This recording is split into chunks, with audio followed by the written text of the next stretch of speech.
Now, joining me is former Federal Resources Minister Matt Canavan, who quit as a matter of principle as a minister, is now a backbencher and Nationals MP. Matt Canavan, first of all, what is your message to Trent Zimmerman? Oh, well, look, Andrew, I have no problem with people in our party, people in other parties expressing their views. I think it's important that we have a frank and authentic debate on these important issues. So I've got no issue with Trent expressing his opinions on these matters. I do disagree with the position that we should adopt a net zero emissions target, and I do so for a few reasons, principally because it would come at an enormous cost to our economy.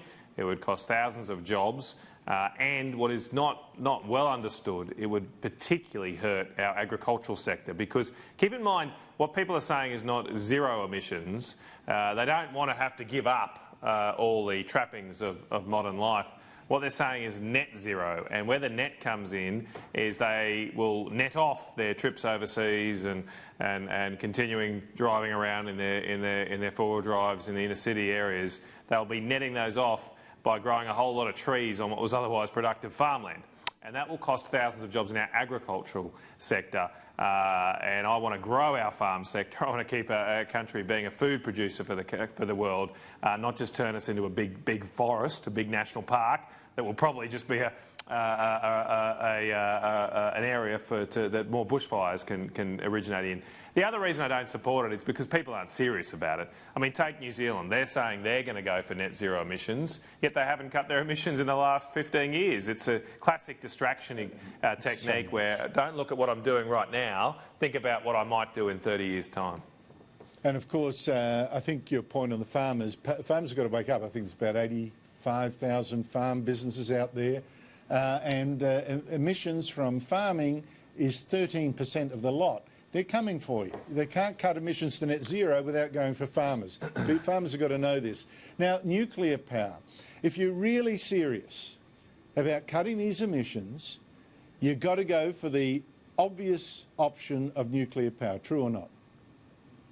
Well, look, if you want to go to zero emissions, that's an obvious point. Nuclear is often, when all the analyses are done, is the way to do that at the cheapest cost. I would say, though, I slightly disagree with your your previous guest.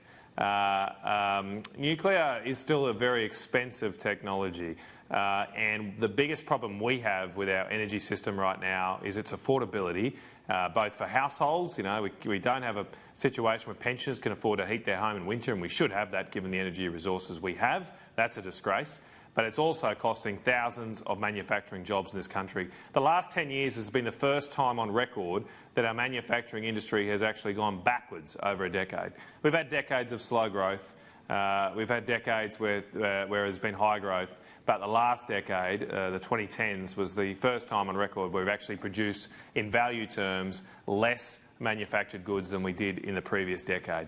And if that continues, we will deindustrialise this country. Now, just on nuclear power, look, the United Kingdom is building a nuclear power station right now. Its price for power that they've had to guarantee is around 150 Australian dollars a megawatt hour. That's about 50% higher than our current very high wholesale power prices. So I think we've just got to be a little bit careful here before we leap into something that won't fix the issues we've got. No, I totally get what you're saying. If we can maintain the existing coal-fired power predominantly, or build new, cheap coal-fired power stations, that would be ideal. What I'm saying is, those that say, let's go zero emissions by 2050, they've got a choice to make, because you've got to keep the lights on. Inevitably, you are right, power prices will go up, but what are you going to go to? You will have to get rid of the coal-fired power stations. What are you going to move to? And then they have to say, well, it has to be nuclear. Well, this shows all of the advocates here in this debate for net zero emissions aren't being upfront with people, because you and I know in life there's a thing called a trade-off.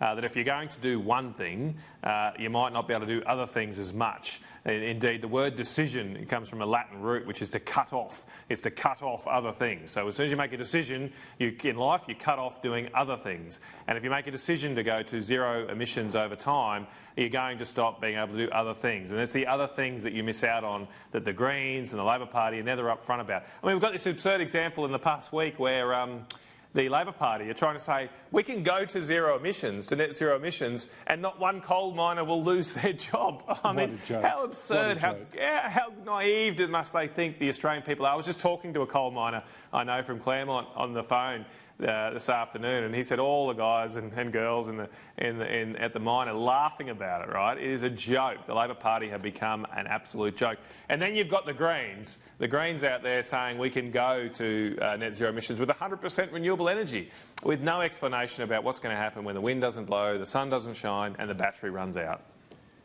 Matt Canavan, this whole global warming thing, these plans seem to be, mirages based on mirages, and we do need to be a bit honest about people and let them know what the choices, the hard choices really are. Matt Canavan, thank you so much indeed for your time. No worries, Andrew. Have a good evening.